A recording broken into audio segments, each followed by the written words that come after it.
Hi guys, welcome to our latest episode on conversions from conversations.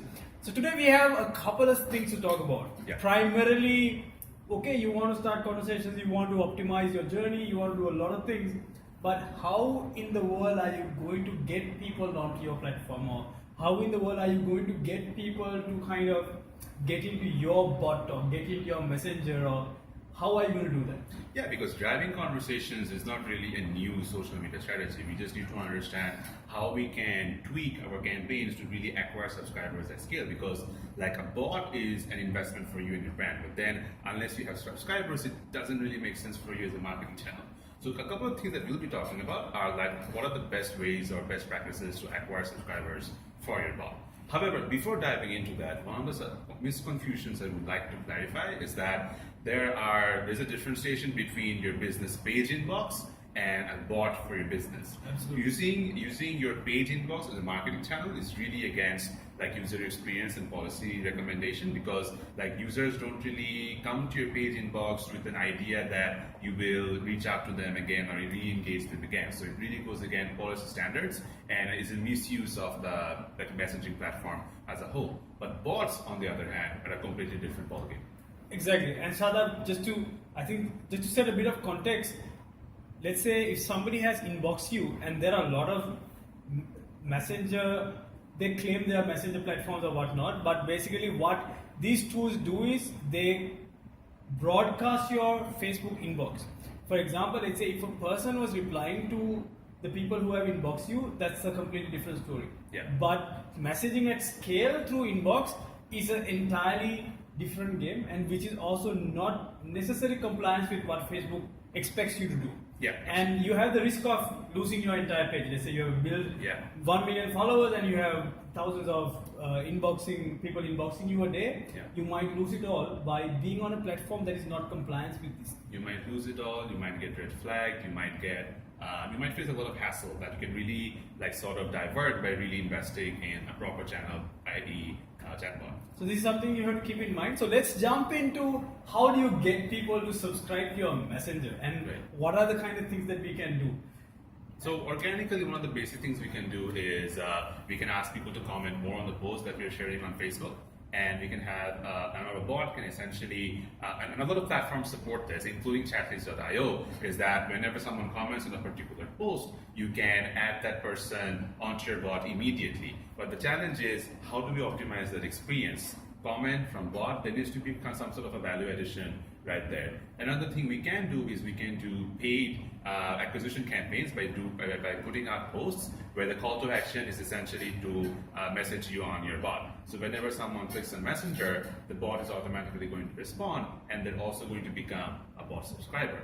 And also to going back to the page inbox topic, while it is not ethical for you to use broadcasting capabilities on your page inbox, what you can do, however, is launch a bot and then send everyone on your page inbox a request to subscribe to your bot. That is a more user-friendly experience, and that is also makes you compliant with all policies, so you don't really run any risk of being red flagged. And the advantage is your bot does not start out with 0 subscribers on day one. Right? You have a ton of followers on your bot from the get-go.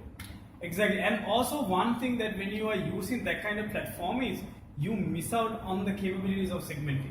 Yeah. You cannot really tag people based on interest or tag people based on a certain area. There are a lot of capabilities if you look at ChatLeads.io in terms of tagging capabilities. You can tag all different kinds of way, and the absolute value is in the ability to segment and send a relevant message at the relevant time to a person who is at a certain point of their customer journey. Right. So being able to tag is what absolutely makes me really excited to work with ChatLeads. Yeah. And that really is the value for me being an analyst. And I mean, if you look at analytics, segmenting is all there is. Yeah. And if you look at optimization, segmenting is all there is. And Right. the amazing capabilities of ChatLeads is absolutely amazing, and it's a sin to be doing it on your Facebook inbox and not really using the ability to segment. Right. So building on top of what Melinda just said, Messenger is not really limited to just the social media environment anymore. once you do deploy a bot on Messenger, you can also export that Messenger widget and incorporate it on your website. And if you can't really want to spend money on like a live chat system, your Messenger can actually act as a very good substitute for handling customer queries. And once again, it is also a subscriber acquisition strategy where you're organically adding subscribers to your bot simply by simply providing service in proactively. So they knock you on your Messenger on your website. If they interact with the bot or with ChatLeads.io, they can also opt to deal with a live person as opposed to a bot, and they automatically become subscribed. And that's also one exactly. And the thing that I absolutely love is this is nothing new, right? Yeah. So we did this back from like 2000s with email marketing, and then there was a whole boom of email marketing and CRM automation, entirely marketing automation. The beauty of chatbots is, so if you look at a few years back, you had to have an email thing, and then you had to have a CRM, and you had to have a way to distribute. You had to have a lot of things in place to get things going. For example, if you look at a product like HubSpot, there are so many different elements that will actually give you marketing automation. If you don't have one element, you can't really get going. But when it comes to chatbots, it's like an all-in-one solution. Yeah. But it's continuously becoming better and better. You can integrate with your CRM. You can then look at who are your most profitable customers and send them coupon codes or give them discounts. There are so much that you can do just on one platform, which makes it amazing. You can just add leverage to the content. So for example, you usually ask people to opt in when you're giving away a piece of really valuable content. So you can just add a chatbot on top of that and ask people to subscribe on Messenger to access content. And that really builds on the entire inbound philosophy, if you will, adding subscribers to not just your email list or to your CRM, but also to your bot. And the entire idea being that your bot can actually be a new marketing strategy and a new channel for your digital marketing efforts. And also you have to think the world has gone mobile, right? And we are on mobile all the time. And the thing that really excites me is, let's say I'm really into music, right? I really like music and love music. And there are some bots that I've subscribed to which are kind of indie music, and every time they have a new song, they'll send it to me. And I'm like, hey, my buddies have kind of dropped a text it's much more friendlier. It's much more personal, and that's the absolute value that you can unlock for a business. At the end of the day, you have to think, why do brands exist, right? Why do brands exist on social media? Why do we exist on social media? We exist on social media to have conversations. Why do brands exist?